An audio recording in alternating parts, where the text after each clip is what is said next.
Olá pessoal, tudo bem? Nesse vídeo eu vou mostrar para vocês como que podemos trabalhar com as coleções do tipo set. Para nós começarmos, devemos saber alguns conceitos. As coleções do tipo set implementam os métodos definidos na interface collection. Isso significa que nós não temos operações que utilizam índice de elementos específicos em uma coleção do tipo set. Sendo assim, saiba que nas coleções do tipo set nós não conseguimos obter elementos em índices específicos. Nós conseguimos fazer a leitura dos elementos de forma sequencial. Além disso, as coleções do tipo set possuem a característica de armazenar objetos distintos. Ela não permite objetos repetidos.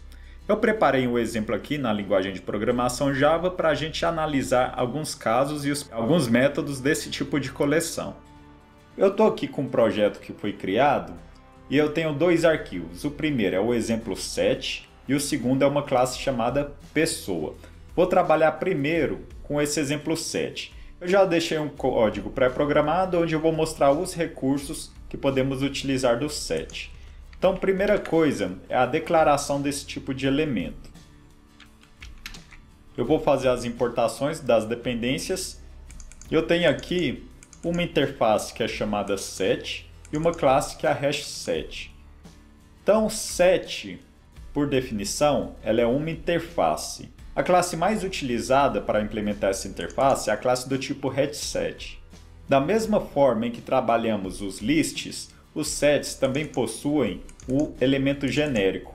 Então, aqui eu posso criar uma coleção do tipo set para qualquer tipo de dados. Nesse exemplo, vamos trabalhar com uma set de strings. Então, essa daqui é a forma mais básica de se declarar. Para adicionar elementos em um set, é igual nós fazemos num list. Eu tenho o método add, em que eu posso adicionar cada elemento. Se eu estou fazendo um set de strings, eu tenho que adicionar valores do tipo string. O próximo método que podemos analisar é para obter a quantidade de elementos. Eu vou executar esse código. Então lembre, eu fiz a declaração do objeto set, adicionei os elementos e estou mostrando no console qual que é a quantidade de elementos do nosso set. Então para isso eu uso o método size. Executando, eu tenho aqui que a quantidade de elementos é igual a 3. Mas veja que eu adicionei 4 elementos. Como eu disse no começo do vídeo, os sets possuem apenas valores distintos, eu não posso ter valores repetidos.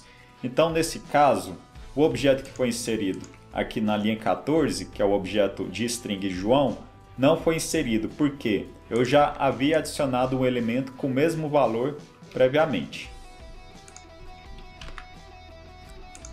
Como que eu posso percorrer todos os elementos contidos em um set?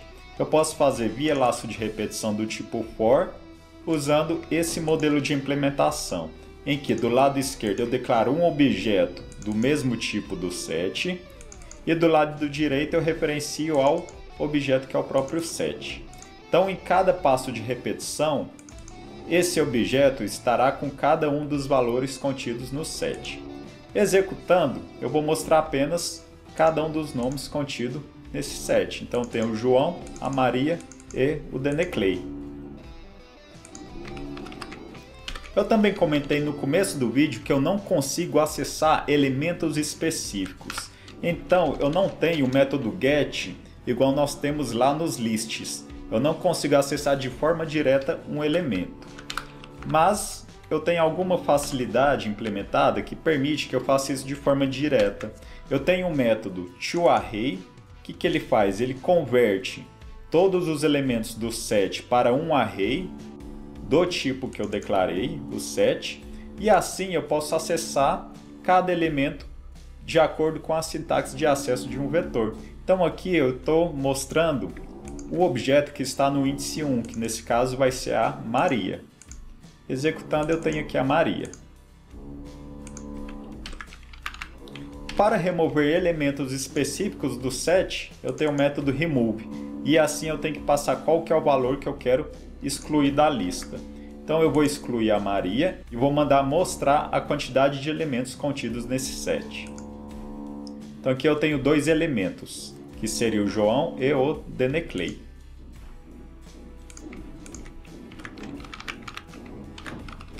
E por fim eu tenho um método que serve para remover todos os elementos de um set e outro para verificar se o set está vazio ou não. O método .clear remove esses elementos e o isEmpty retorna um valor do tipo boolean, verdadeiro caso o set está vazio e falso caso contrário. Executando, voltou verdadeiro, porque eu limpei a lista e eu perguntei, está vazia? Sim. Agora eu vou mostrar para vocês como que eu posso fazer um set a partir de uma classe customizada. Eu criei essa classe pessoa que possui uma estrutura bem simples. Eu tenho dois atributos, id e nome. Aí nessa parte de baixo eu fiz o get e o set de cada um desses atributos. Vou até recolher essa parte para o nosso código ficar mais fácil de ser lido.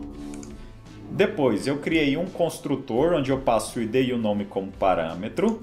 Faço a associação dos valores que estão vindo no construtor para os atributos. E estou implementando o método toString, que tem o seguinte formato, é o valor do id traço o valor do nome. Então a classe pessoa está bem simples, não tem nenhum método especial.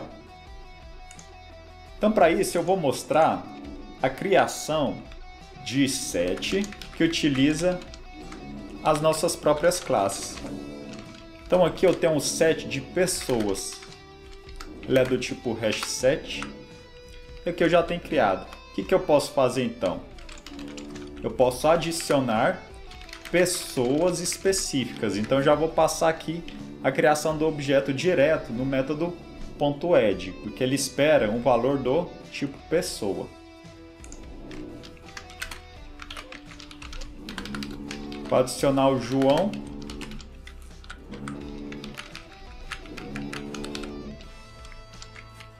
E na segunda linha, vou adicionar de novo o João.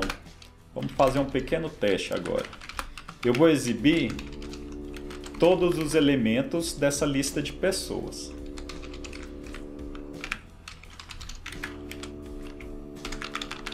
É coisa bem simples. Estou percorrendo todos os elementos e estou mandando exibir cada um deles.